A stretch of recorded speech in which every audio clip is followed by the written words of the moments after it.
Queridos hermanos y hermanas, en esta solemnidad de Pentecostés,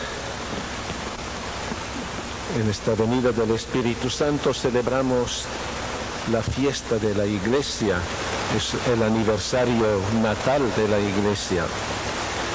Jesús, en la última cena, hace una promesa a sus discípulos.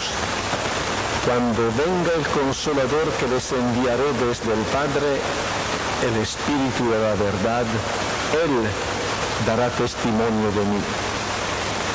Y la venida del Espíritu Santo sobre María y los apóstoles reunidos en el cenáculo en Pentecostés es el cumplimiento de esa palabra.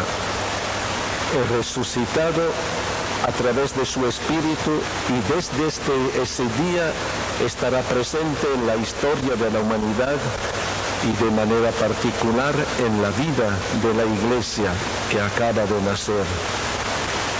El Espíritu Santo encuentra a María y los apóstoles todos reunidos en el mismo lugar y los instituye como pequeña iglesia. El Espíritu, que es espíritu de comunión, reúne a los creyentes en comunidad alrededor del único Señor. Un cristiano no puede vivir su fe solo y aislado. Tiene que vivir la fe en comunión con los hermanos, porque esto es parte de su identidad y vocación.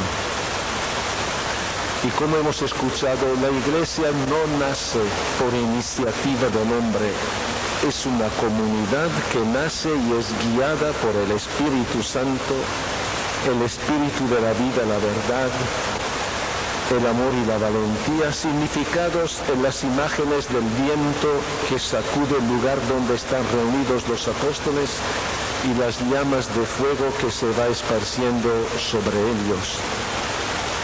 Estos signos expresan el poder del Espíritu Santo, poder que convoca, que provoca el cambio total en los apóstoles, dándoles el valor para romper las cadenas del temor que los paralizaba y que les mantenía encerrados ante las amenazas de los judíos. Con esa fuerza liberadora los apóstoles se pusieron a hablar, salen a predicar, dando testimonio con mucha valentía de la buena noticia. Jesús, muerto y crucificado, ha resucitado. Gracias a Él, nosotros todos los seres humanos hemos sido liberados también de la esclavitud del pecado, del mal, del miedo, y hemos recibido el don inestimable de ser hijos de Dios. A partir de ese momento, el Evangelio del resucitado, la buena noticia de la vida, el amor y de la libertad que nos ha conquistado el Señor, es la tarea, la misión que la Iglesia y los cristianos tenemos, que es proclamar y testimoniar ante todas las naciones hasta el fin de la historia. Desde sus inicios, entonces, la Iglesia nace como comunidad abierta y misionera, una Iglesia universal que va al encuentro de todos los pueblos y de todas las personas. En Jerusalén, hemos escuchado, había judíos de todas las naciones y cada uno oía hablar a los apóstoles en su propia lengua. Con estas palabras sencillas, Lucas expresa el asombro y la sorpresa de los peregrinos, porque cada cual entiende en su propia lengua ese mensaje extraordinario y único en la historia de la humanidad. No estamos ante un fenómeno de interpretación de idiomas, sino ante el milagro de que el lenguaje de la libertad, el lenguaje del amor, de la vida y de la fraternidad es un lenguaje universal. un mensaje que todos los hombres de cualquier raza y pueblo entienden. El Espíritu del Señor no exige que renunciemos a nuestra manera de ser, a nuestra propia cultura y lengua para ser cristianos, sino que nos pide aceptar libre y personalmente a Jesús como Salvador y cumplir su palabra, valorando lo positivo que hay en cada cultura y purificando lo que no es acorde a su palabra. La gente que está ahí en Jerusalén pronto pasa de la maravilla y la admiración a la aceptación del Evangelio y se une a la comunidad de los discípulos. Y aquel día se les unieron unas 3.000 personas. La adhesión a Jesús no es un acto individual, es un acto personal y comunitario que nos une a los que de entre todos los pueblos optan por él, formando así el nuevo y único pueblo de Dios, la Iglesia. Desde Pentecostés se va forjando el nuevo pueblo de Dios por el encuentro de muchos pueblos en la única fe en Jesucristo. Es la pluralidad en la unidad, cada cual aportando desde su diversidad. Es la riqueza de la complementariedad. Pentecostés es todo lo contrario de la Torre de Babel. Allí una sola humanidad con un solo lenguaje e idénticas palabras, con el orgullo y la ambición de alcanzar a Dios, se dispersó por toda la Iglesia, dividida y enemistada en la confusión de los lenguajes. La soberbia del hombre que prescinde o que quiere suplantar a Dios siembra el veneno de la incomprensión, la discordia, la división y la muerte. Mirando a la luz de estas palabras,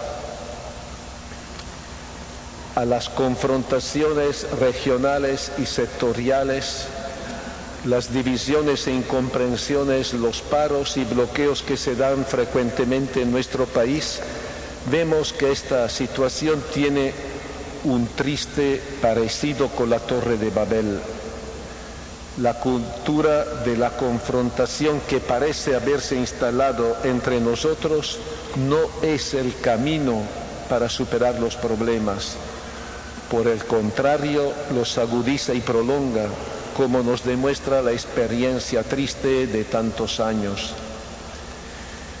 El espíritu de Pentecostés nos indica el único camino para llegar a una convivencia pacífica y democrática, valorar la diversidad como una riqueza, manifestar una voluntad sincera de escucha, fomentar la cultura del encuentro a través del idioma de la racionalidad, de la fraternidad y del bien común, y del entendimiento a través de un diálogo abierto, constructivo y sensato. Es necesario que todos los cristianos nos acojamos a este espíritu de Pentecostés, que tomemos conciencia y demos testimonio de su presencia y acción con nuestro compromiso para que prime la comprensión, el amor y la paz, no solo en nuestras comunidades, sino en todos los ámbitos de la sociedad. La paz verdadera es compromiso de todos, pero también y sobre todo es un don de Dios. Por eso, confiados en el espíritu de la unidad y de la verdad, el espíritu de la comunión presente en nuestra historia, le pedimos este don, con una oración sincera y confiada, para que caminemos hacia la comunión plena en Jesús, nuestro único Señor, dando el testimonio de amor y la unidad que nuestra sociedad tanto necesita. Y en este espíritu acojamos la iniciativa y participamos con gozo la iniciativa que las distintas iglesias cristianas hemos tomado de la Semana de Oración por la Unidad de los Cristianos, bajo el lema ¿Está dividido Cristo? Una pregunta cuestionadora que hace San Pablo a los cristianos de Corinto y que nos repite a nosotros hoy. No podemos los cristianos pedir paz al mundo si estamos divididos y no damos testimonios de unidad. Pidamos entonces con insistencia la ayuda del Señor para que con humildad y hermandad caminemos todos hacia la comunión plena en Jesús, nuestro único Señor y Salvador. Con la asistencia de este espíritu de Pentecostés, el Papa Francisco nos da un constante testimonio de servidor y constructor de unidad y de paz. Desde los inicios de su mandato ha puesto en marcha con valentía y fortaleza varias acciones en bien de la paz y unidad en el mundo. Un ejemplo señalado de sus esfuerzos por la paz ha sido su iniciativa para evitar una intervención militar en Siria. Hoy, nuevamente el Papa ha invitado a las autoridades de Israel y Palestina, dos pueblos que están en un prolongado y doloroso conflicto, a que se unan a él para orar por la paz. Al terminar esa oración, junto con el patriarca ecuménico Bartolomé, van a plantar un olivo en los jardines del Vaticano justo como signo de paz. Es una iniciativa muy ardua y delicada. Por eso el Papa pide a todas las iglesias en el mundo a que oremos por esa intención. Nosotros acogemos con total apertura este pedido y nos unimos con nuestras oraciones para que el Espíritu Santo, Espíritu de comunión y de paz, conceda este don precioso a esos pueblos hermanos sufridos. Y en Santa Cruz el próximo fin de semana se realiza ese evento del G77 más China, que reúne a jefes de Estado y representantes de tantos países. Es de desear que esos trabajos estén enmarcados en el espíritu del encuentro y de fraternidad y en el aprecio de los valores humanos presentes en todos los pueblos. Que esta cumbre marque un hito importante en derribar divisiones y en el trabajo por acercamiento entre los pueblos y en la construcción de la paz, buscando lo que une y no lo que divide. Para nuestro país y para nuestra ciudad representa un gran reto en la lucha en contra de la pobreza y en el crecimiento del espíritu democrático y de fraternidad, en la convivencia justa, solidaria y pacífica. Que el G77 no se reduzca a una ocasión para quedar bien delante del mundo, ni para dar una buena imagen o lograr prestigio, sino que sea una gran motivación para tomar iniciativas reales y efectivas que mejoren las duras condiciones de vida de la mayoría de nuestra gente.